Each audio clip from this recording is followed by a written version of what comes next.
Well, if it's a must-win game, India must win. India does win, and they keep their 100% win record intact in away games in must-win encounters. The series ends at 1 apiece after the first one was washed out. Once again, we did not see the full 40 overs of play.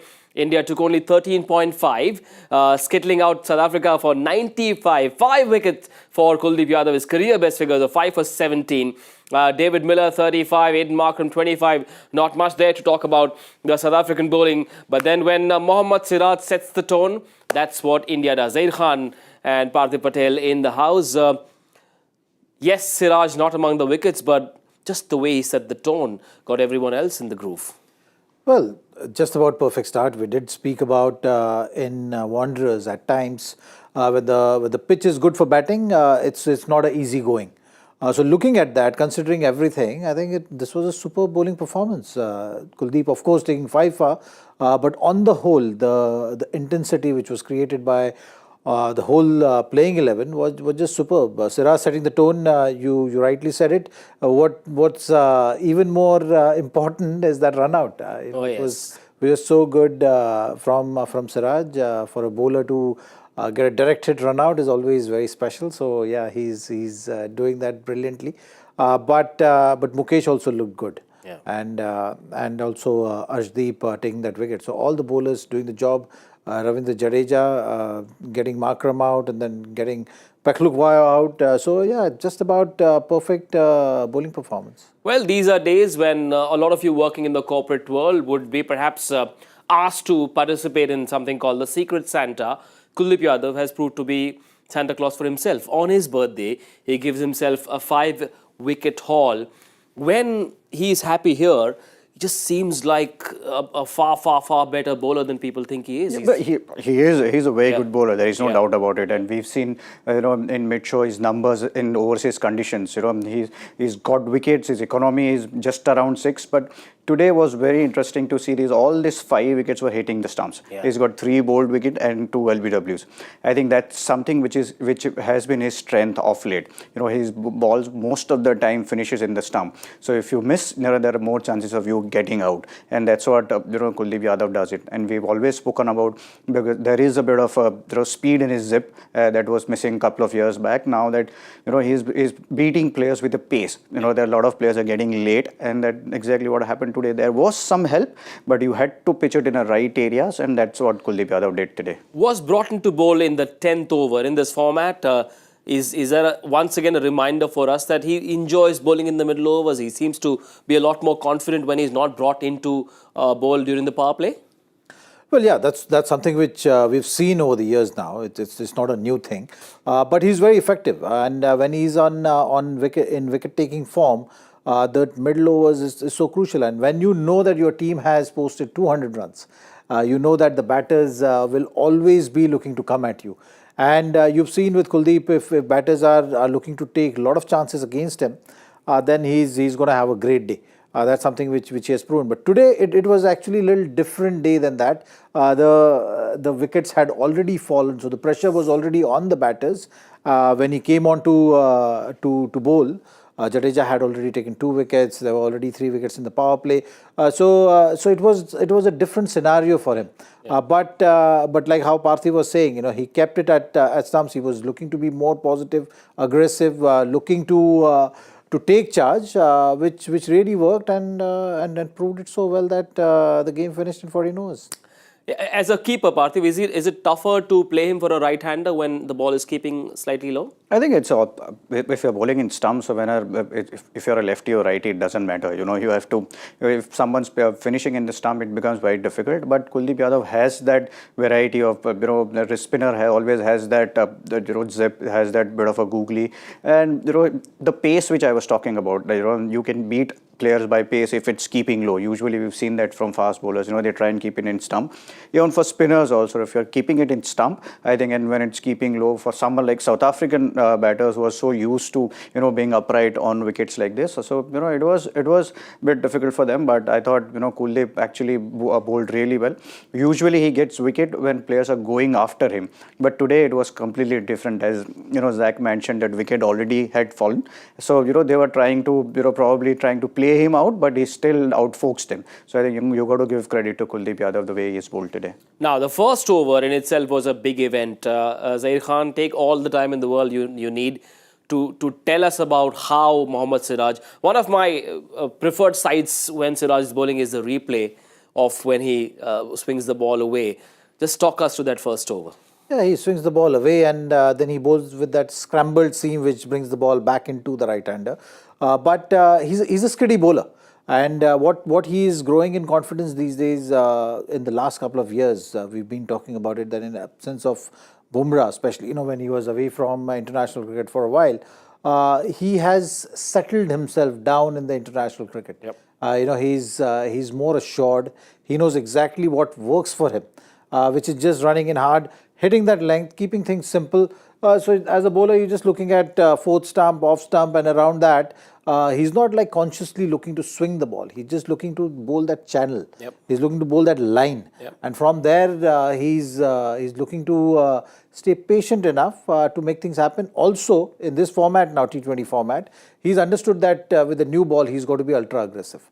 You've seen that in the first game also. The chances he created, okay, it didn't go in the hands of the player, didn't result in wickets. Today also it was a similar kind of a day for him. He bowled brilliantly, deserved a wicket in those first 6 deliveries. Didn't happen, but bowled a maiden over, and that did set the tone for the defence. South Africa were 42 for 3 in the power play, and just at the start of the 7th, Jadeja gets the wicket of Aiden Markram. Is that where South Africa sort of started to lose the way? Because if Markram would have got going, who knows what would have happened? Yeah, I mean, see, it was an important wicket to take. Markram and at that point of time, Aiden Markram and David Miller were batting together. I think that was the partnership that South African batters or South African team would have relied on. But whenever there is a bit of help in the wicket, if it's spinning a bit or if it's stopping a bit, Jadeja becomes a very lethal bowler. He bowls it again with that pace, bowls stump to stump, and he got that crucial wicket. But I thought more than that, India had already taken 3 wickets in power play. When you're chasing 201, you have taken 3 wickets in power play, and then you come in the 7th over, take another one. That's almost first ball after power play. So that's where I thought game was done. In the lead up to a big world event, every match that India plays, the one standard talking point is what are the questions India is looking to answer for themselves.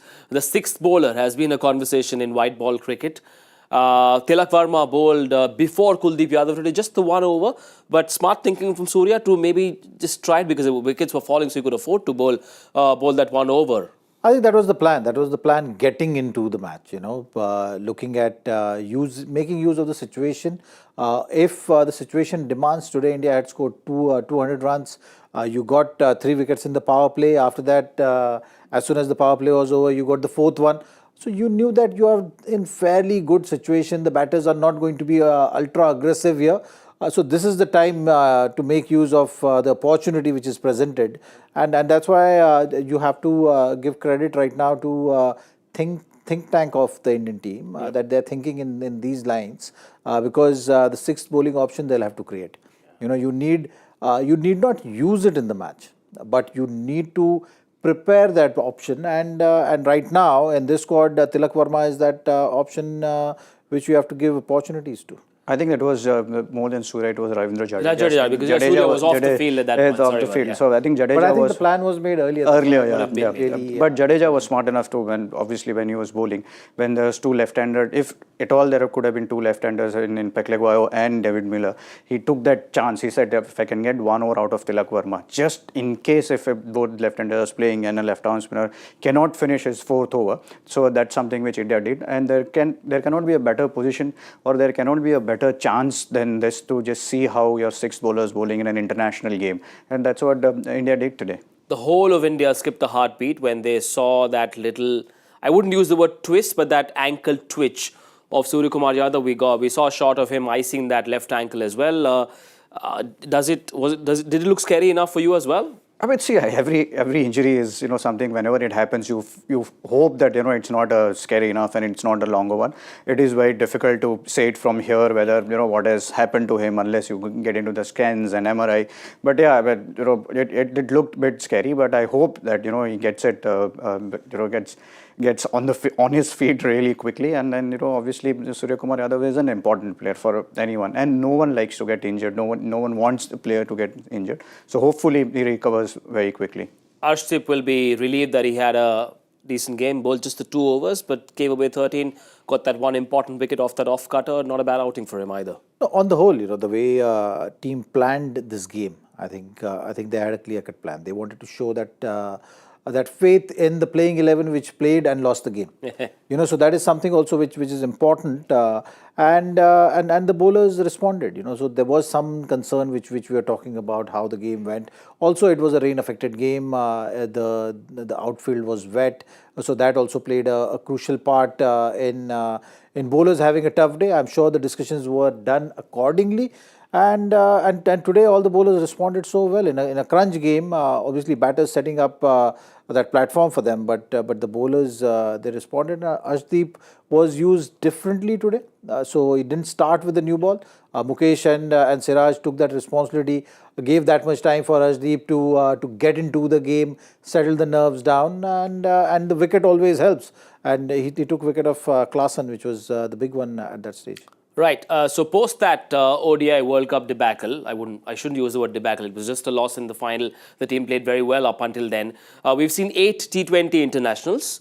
When you look back at the last 8 games, including this one, has India answered important questions? If yes, which ones and to what extent? See, obviously, you can't make out whether India has answered those questions or not, or probably it is very soon to just to predict a World Cup side or predict which players India is looking at this point of time. But yeah, I mean, Rinku Singh is someone comes into your mind. Ravi Bishnoi is someone who comes into your mind. Kuldeep Jadeja played T20 after a long time. He bowled really well. Mukesh Kumar has done really well. Siraj has done really well. Yashasvi Jaiswal is someone opening setting a tone. So there has been good performances. India's won the series against Australia, and here they've leveled the series. And probably today's game was a very, very convincing win. So it just shows that different conditions, different players, different opposition, but India still has it in them to win games like this. The good thing, Zach, is that there are different options available for the captain and the coach in different roles. There's Bishnoi, there's Mukesh Kumar starting to do well with the bat. You've got Yashasvi as well. So it's all sort of starting to fall in place before we get into IPL. Yeah, I'm sure there is a plan, and by looks of it, that predominantly is going to be 6 batters, 5 bowlers, that kind of approach. If Hardik comes back, obviously Bumrah is going to come back. There are certain names, Shami, which direction they are going in. All those kind of discussions they'll have. But you can make out that there is still enough communication being made with the individuals with regard to what kind of roles a team will be looking at if they get picked, and they are preparing them in that same similar kind of a fashion, trying to give them game time. I think these series is what you're talking about leading up. You can make out that they're looking at giving players enough opportunities, game time. They know that there's going to be IPL, which is a big tournament, and everyone will get enough match practice. It's just about getting the clarity in terms of roles for individuals. So that is something which they are working on, and we'll have to wait and see exactly which direction they are going in closer to the World Cup. Not so soon. It's a similar sort of build-up to the T20 World Cup as it was maybe about 18 to 20 months before the ODI World Cup, isn't it? Because a lot of people on the outside perhaps were not able to make sense of the changes that were being made, players that were getting opportunities. But it all seemed to fall in place come the 2023 World Cup. I'm sure that's something Indian team has planned, and it has worked for an Indian team in a 50-over World Cup. So obviously whatever has worked for you, you want to try and replicate that thing even T20 World Cup as well. And here also it was same.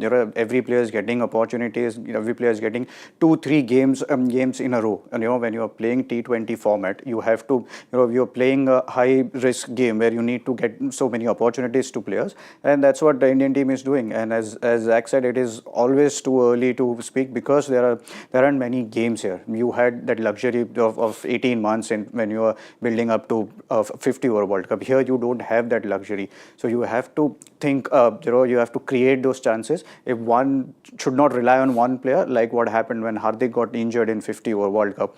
India's plan was not to play with three seamers. Everything had to change. So this is something which I'm sure India will learn from that they'll create another option. So if someone gets injured who has double dimension skills, so that's when you have another one ready, so that the whole plan doesn't go out of the way. So much change for South Africa as well. They won on a canter in that second T20 international, chasing at 10 and over in less than 15 overs. But this is a strange-looking batting card. The wickets kept falling, Parthiv, and there was no coming back. David Miller as well, towards the end, ran out of partners, himself got out. There was no one really, even in a T20 game, that hung in there like Suryakumar Yadav did today. Yeah, I thought none of the players were give themselves a chance. Here, if you look at how many balls they have played, I think Aiden Markram has played 14. Reza Henry has played 13, but it was 6 or 7 balls where he was facing Mohammad Siraj. Otherwise, there isn't much to look at into this batting lineup. David Miller did got a life as well. I know that the DRS wasn't working. Otherwise, the game would have finished in under 10 overs here. But you got to give credit to the Indian bowlers. But here also, it's interesting to see that. In last game, they chased it down 155 in 13.5 overs. Today also, they played only 13.5 overs only. So, They are in a hurry. so that's what their target was. We want to play only 13.5 overs. That's why they got out for 95. Well, yeah, sorry, go on. You're saying something. Good win for India. And what's even better or sweeter is that Suryakumar Yadav has said that he is good. He came for the presentation party and said, I am good. That doesn't feature on the squad, but I'll tell you what he said. He said, I'm good, I'm walking so good, always a good feeling. We want to play some fearless brand of cricket. The idea was to bat first, put some runs on the board and defend. The boys work day in and day out. Happy that they showed some character. Kuldeep is never happy. He's always hungry. It's a nice self-gift on his birthday. Just shows how the captain looks at Kuldeep Yadav, how Kuldeep Yadav looks at his own career as well. Never happy is not a bad trait to have, right? But you always want to improve on your performance, isn't it? I mean, as a player, you always want to go one step ahead than what you've done in last game or even in last practice. So it's good to see that. And on top of everything, I think Suryakumar Yadav said that we wanted to play fearless cricket, and India did play fearless cricket in both of the games. Where in the last game, where they lost their openers for 0, they still came out, playing with a higher run rate. Here today also, they were pushed. Their wickets were falling, but they were still playing that fearless brand of cricket, and that's something which we would like to see. Out of all this T20 cricket games, we've played 7 of them. There is one thing is very clear, that India wants to carry on that kind of cricket which India played in 50 over World Cup. Right, 6 months to go for the T20 World Cup.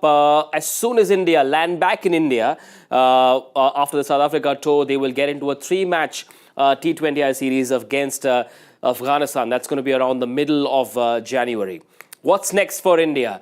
It is the ODI series. It's a 3-match series. The team will stay in Johannesburg. A few players will go back home. A few will join the squad as well. The first ODI to be played on the 17th of December. Then they go to Port Elizabeth, followed by Paarl, and then the 2 test matches in Centurion and in Cape Town at the start of the year.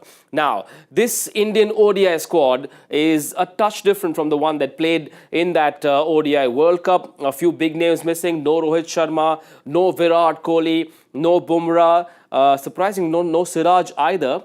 Yashasvi Jaiswal doesn't find a spot either. Zach, how do you look at this, and is it a series for India to experiment? Are they looking at this series like that, you reckon? No, I think the post-World Cup, the plan was very clear that the priority is going to be given to the Test Championship.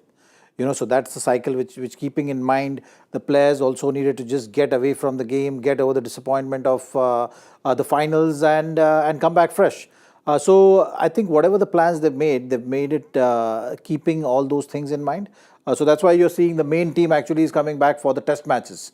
Yeah. So here it's the World Cup is just over. They're still not sure there is enough time to prepare for the next one.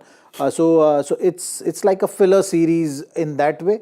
But obviously international matches are international matches. Bilateral, you want to go and put up a good score to win. This gives opportunity to KL Rahul also to get back to being captain of Indian team, making use of this opportunity, guiding the whole squad to victory in South Africa is something which the support staff will also want, and that is how they are looking at it. Yajuvendra Chahal also comes back, whether he plays or not. That's something which we'll have to see. But on the whole, I think it's just a whole lot of teams have been selected, and they've just tried to fit in everyone within that, just to give them the exposure at the international level also. Massive opportunity for those who did very well in domestic cricket, have been given an India call-up. The likes of Sai Sudarshan, Tilak Verma is part of this side. Sanju Samson comes back. Rajat Patidar got a call-up last time. Couldn't get a game, but this is a massive series for such names. Yeah, absolutely. I think though importance has been given to test matches and T20 format, I think it'll be a great opportunity for Rajat Patidar, Sai Sudarshan, whether they're getting a game or not. They deservingly got picked for Indian team. I think that's something which India is probably trying to see in this kind of a series. But as we said, it's an international series. You're playing for India. You want to prove yourself. Sai Sudarshan and Rajat Patidar both did really well in domestic cricket and then in IPL. So you want to cross that bridge of playing international cricket. If they get an opportunity, I think it'll be wonderful to see that. There's another name which I can see is Washington Sundar.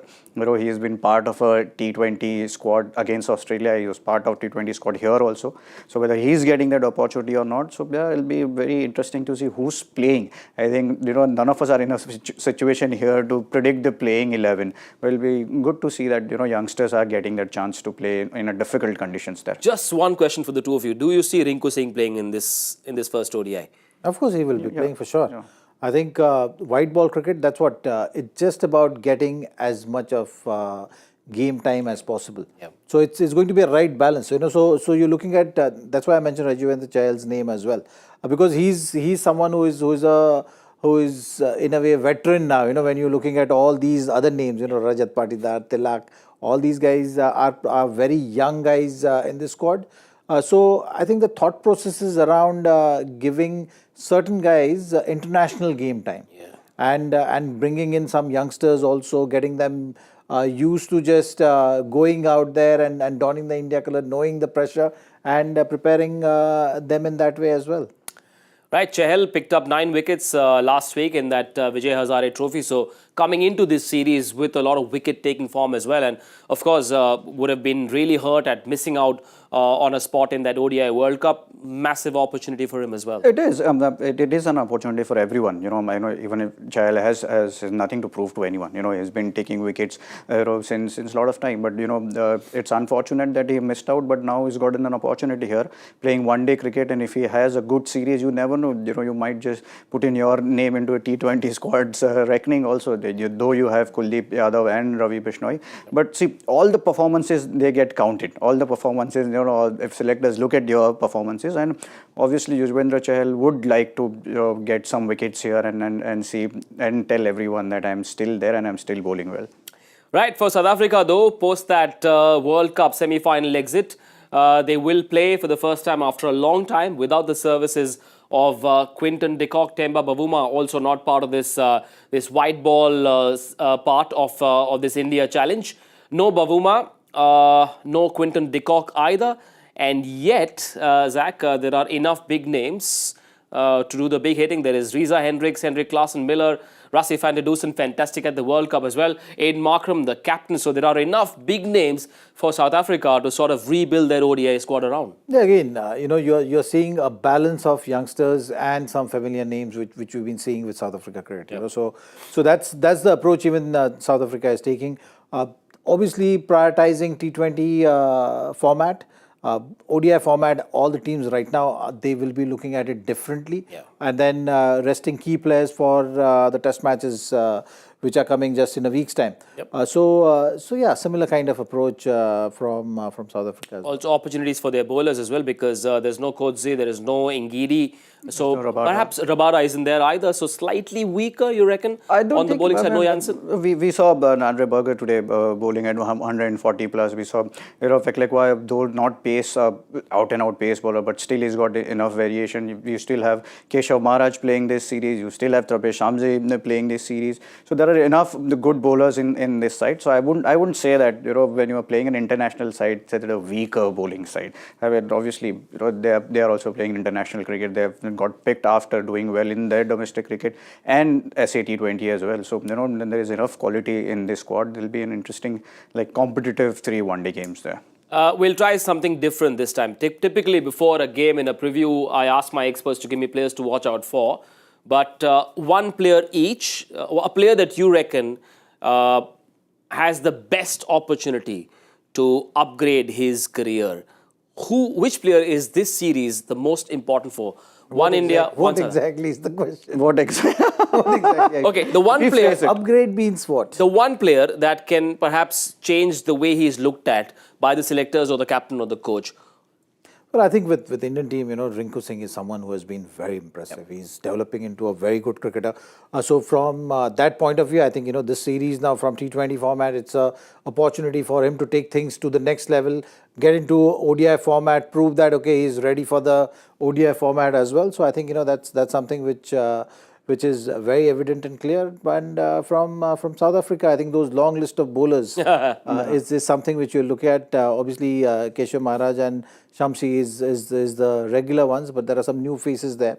So from there, who takes it to that next level is something which we'll have to see. Maybe Andre Berger is that name as he's replaced Marco Jansen here.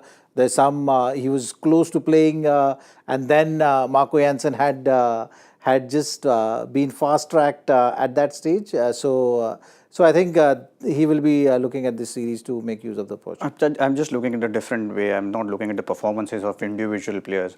I'm just looking at how KL Rahul captains the side and how Aiden Markram captains the side. India would be looking at someone like, after Rohit Sharma, who can lead the side. So KL Rahul was that option. So I would, he did not have that great series last time around when he came to South Africa. So, upgrade the thing which you're trying to say. I would love to see how KL Rahul's captaining the side. And same with Aiden Markram as well. The Baumau has been their full-time captain here. How he leads the side, he's someone has been looked at as the natural leader for themselves. So, it'll be interesting to see how both these captains are leading the side. Right, lots to look forward to in this 3-match ODI series. The first one will be played in Johannesburg. You will get an upgrade in terms of the way Cricbuzz looks at you if you got the answer to the Joy Factor question right. Up first, a reminder of the question. Here it is. Bring it up. It seemed like an easy one. What specifically connects Mohinder Amarnath, Aravinda De Silva, Shane Warne and a current Australian cricketer? I'll be very surprised if all of you didn't get it, because we in the studio got it as well for a change. It is, I think, names of cricketers who won the man of the match in a World Cup final and a semi-final. Travis Head being the latest. You had to mention Travis Head, didn't you? The graphics guy is a cruel person. Right, gentlemen, so we are done, but not before we give you the name of the gentleman or the lady who got the answer right. Let's bring up the winner's name. Shaurya Pandey, well done, gets a thumbs up from Mr. Joy Bhattacharya. I'm just tempted to ask them for one IPL auction question. No. I think a shoe will come at me if I do so. I won't go there. But Cricbuzz Live will return. We will give you a detailed preview of the auction with Harsha Bhogle and Joy Bhattacharya will be in this very studio. I'll be there as well. So make sure you tune in an hour before the auction starts on the 19th. Gentlemen, any word on the auction? No? Not for now? Okay. Are you ready? We're done. Are you ready? I'm very ready, sir. Good. Yeah. I've done all my notes and preparation. Yeah. So are we. I've got to work hard. So anyway, we're done. Thank you very much. Thank you, sir. Thank you very much. And we'll see you soon. Coverage of all the cricket in the world continues on Cricbuzz.